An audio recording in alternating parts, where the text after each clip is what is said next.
If you work as a manufacturing facilities engineer, installing a new piece of equipment can be as complex as the machinery itself. From prep work to alignment and testing, it's your team's job to put it all together. That's why it's good to have Grainger on your side. With industrial-grade products and next-day delivery, Grainger helps ensure you have everything you need close at hand through every step of the installation.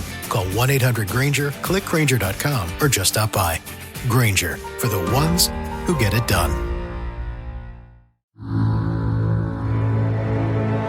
Calaroga Shark Media. From Washington, D.C., where you can throw another hot dog on for me, this is Ballot. That's right, and I'm on my 7th beer, so let's hit this.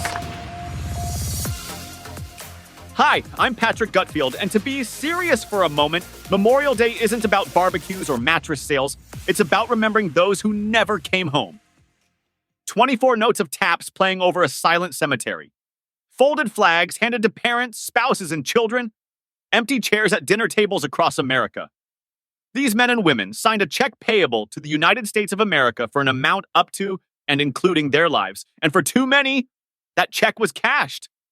So between the cookouts and the beach trips, take a moment, just one moment, to remember why you have the luxury of arguing about politics on a long weekend. Because thousands of Americans gave everything so you could have that freedom. And now, let's make fun of things. King Charles is heading to Canada for a 2-day royal visit. That's right, the King of England is going to Canada right after new Prime Minister Mark Carney squeaked out a minority win. Talk about awkward timing. Nothing says congratulations on barely winning like having your boss's boss show up to watch you stumble through your first week. Charles will be delivering the speech from the throne to open Parliament, only the 3rd time a monarch has done so in Canadian history, and the first time by a king. The last time this happened, dinosaurs roamed Parliament Hill, and Justin Trudeau was only on his 2nd term. This visit carries enormous symbolic weight, especially with President Trump down south making jokes about Canada becoming the 51st state. Yeah, Trump's over there like, hey, nice country you got there. Would be a shame if someone annexed it. Meanwhile, Charles shows up with his crown going, I believe you're forgetting who's in charge here, Donald. Royal historian Justin Volk says this moment is unprecedented for Canada, unprecedented for Charles personally, unprecedented for the crown, and unprecedented for North America. That's a lot of unprecedenteds. I haven't heard something called unprecedented this many times since my attempt at making the vegan bacon. And this visit has to go perfectly because everyone's watching. Washington's watching. The Commonwealth is watching. It's like when you're eating alone at a restaurant and suddenly realize the entire waitstaff is staring at you because you've been cutting your steak with a spoon. Retired political science professor David Johnson predicts the speech will make big international news and send ceremonial but very real messages to the United States. Oh yeah, nothing says back off like a 70-something-year-old man in a crown reading a script someone else wrote for him. The government just unveiled their latest taxpayer-funded toy, a fancy new atomic clock in Boulder, Colorado. That's right, the National Institute of Standards and Technology spent years developing what they're calling NIST F4. You know what this clock does? It measures cesium atoms that oscillate 9 billion times per second. 9 billion times! I can't even get through 9 push-ups without needing a nap, but these atoms are showing off like they're training for the Quantum Olympics.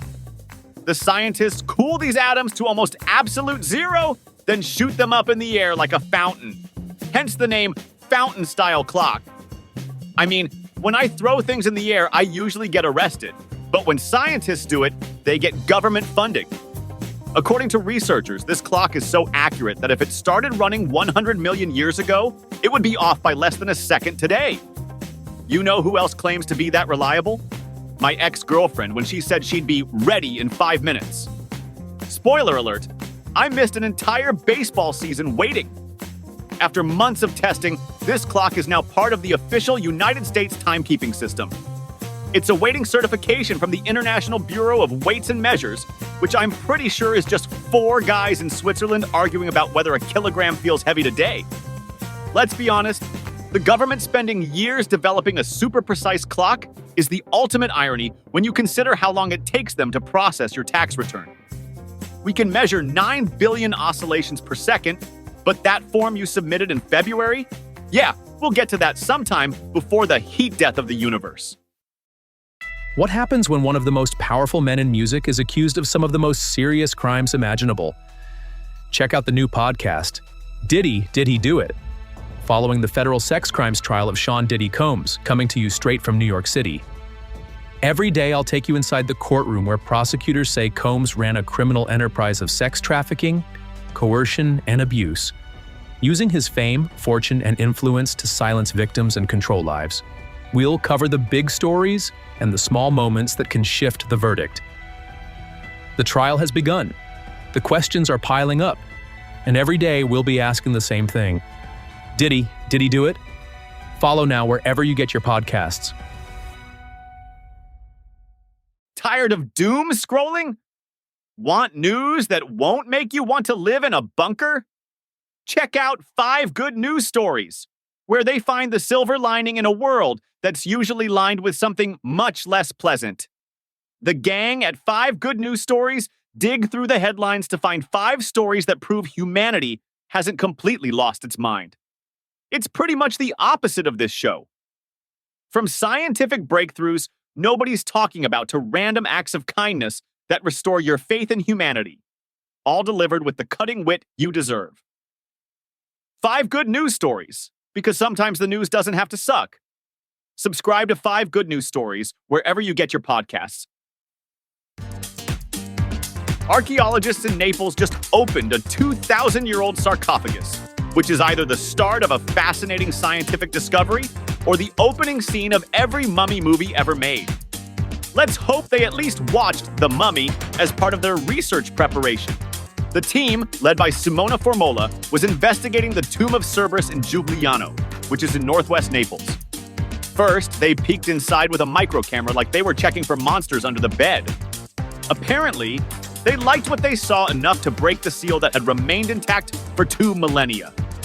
That's right, they looked at something that had been sealed for 2,000 years and thought, yeah, let's crack this baby open.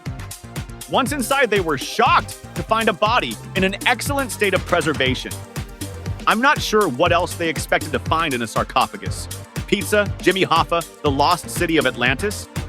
The deceased was found lying face up, covered by a shroud, surrounded by ointment jars and body cleaning tools. Essentially, it was the ancient Roman equivalent of being buried with your toiletry bag. The special treatment and fancy burial goods suggest this person was the VIP family member for whom the mausoleum was originally built. You know you're important when your family builds an entire tomb just for you. Today, we're lucky if our relatives remember our birthdays.